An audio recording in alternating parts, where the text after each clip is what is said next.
Hotel का भूतिया कमरा, एक सच्ची घटना। यह कहानी है एक होटल के भूतिया कमरे के बारे में। इस कहानी में मोहन नाम का लड़का है जो कि सरकारी नौकरी करना चाहता है, पर उसके घर की स्थिति ठीक नहीं होने के कारण उसे पैसे कमाने के लिए काम की भी तलाश है। इस कारण वो एक ऐसी नौकरी ढूंढता है जहां उसे रात में काम करना पड़े और दिन में उसकी पढ़ाई भी हो जाए। कुछ समय बाद मोहन को एक होटल में सफाई करने का काम मिल जाता है।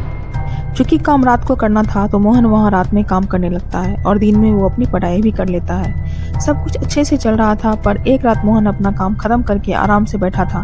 तभी वहां पे उसका एक सीनियर आया और उससे बोला, तुम यहाँ आराम से क्यों बैठे हो? इस पर मोहन ने जवाब दिया, सर मैं अपने कमरों की सफाई कर चुका हूँ इसलिए बैठा हूँ। फिर उसके सीनियर ने कहा, नहीं, आज तुम्हें होटल के सबसे ऊपर की मंजिल पे 4 कमरे हैं, उनकी भी सफाई करनी है, जाओ। वह इतना बोल के उसका सीनियर वहां से चला गया। फिर मोहन ने होटल के सबसे ऊपर की मंजिल के 3 कमरों की सफाई कर दी और अंत में जो 4 नंबर का कमरा था वहां गया। वो बहुत ही आलीशान कमरा था। इतना खूबसूरत कमरा मोहन देख के उसे देखता ही रह गया। अभी तक किसी ने भी मोहन को इस कमरे की खूबसूरती के बारे में नहीं बताया था। मोहन ने थोड़ा ध्यान दिया तो उसने पाया कि ये कमरा तो पहले से ही साफ है, मगर फिर भी उसे वहां सफाई तो करनी ही थी। इसलिए वो वहां की चीजों को बड़े आराम से साफ करके उसके स्थान पर रखता जा रहा था। कुछ देर बाद मोहन को ऐसा लगा कि उसके पीछे कोई खड़ा है। मोहन ने पीछे मुड़ के देखा तो वहाँ कोई नहीं था। मोहन ने सोचा ऐसा वो कई रातों से काम कर रहा है और दिन में नहीं सो पाता, इसलिए ऐसा हो रहा है, और वो वापस अपने काम में लग गया। तभी अचानक उसे ऐसा लगा कि कोई उसके सामने से दौड़ के भागा है। मोहन को अब डर लगने लगा और मोहन थोड़ी देर के लिए सहम गया और कुछ देर इधर उधर देखने के बाद उसने फिर से अपना काम चालू किया ताकि वो जल्दी से अपना काम खत्म करके वहाँ से निकल जाए। और जब वो वापस काम करने में लगा तभी मानो जैसे उसके कंधे पे किसी ने हाथ रख दिया हो। मोहन अब घबरा के चिल्लाते हुए इस कमरे से भागने लगा। तभी मोहन का गला किसी ने जोर से पकड़ लिया और वो भाग भी नहीं पा रहा था। इतनी ही देर में मोहन के सीनियर मोहन की आवाज़ सुन के वहाँ पहुँच गए। उन्होंने मोहन सिर में दबाव होने के कारण कुछ बोल भी नहीं पा रहा था। उसके सीनियर उसे कमरे से बाहर ले गए और उसे पानी पीने को दिया। तब मोहन ने बताया इस कमरे में कुछ अजीब सा महसूस हुआ, ऐसा कि जैसे कोई उसका गला दबा रहा हो। इतना सुनते ही उसका एक सीनियर उस पर चिल्लाया और बोला, तुम्हें रात में इस कमरे में सफाई करने को किसने बोला?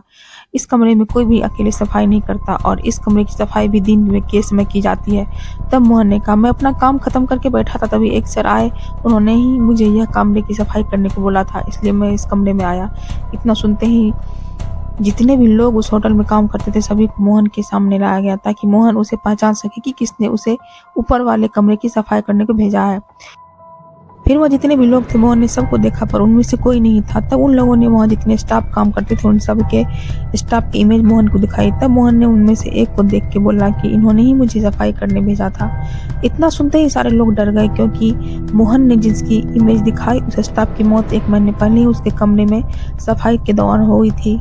फिर मोहन के सीनियर ने उस कमरे के बारे में मोहन को बताया कि वह कमरा इस होटल का भूतिया कमरा है। करीब 1 साल पहले वहाँ पति पत्नी रुके थे और रात में पति ने ही अपनी पत्नी की हत्या कर दी। उसके बाद से ही उस कमरे में जो भी काम करने जाता है उसे कुछ अजीब सा डरावना महसूस होता है। ऐसा कई बार होने पर उस कमरे को रात के समय कोई नहीं जाता। और पिछले महीने जिस स्टाफ की मृत्यु उस होटल के कमरे में हुई वो भी वहाँ रात के समय पता नहीं क्यों बिना किसी को बताया अकेले ही काम करने चला गया था। ये सब सुनकर मोहन भी दोबारा कभी भी उस कमरे में अकेले काम करने नहीं गया। दोस्तों, अगर यह कहानी आपको पसंद आई है तो प्लीज़ मेरे चैनल को लाइक एंड सब्सक्राइब करें और हाँ, बेल आइकन दबाना ना भूलें। तो फिर मिलते हैं कहानी गुंजन के साथ। धन्यवाद।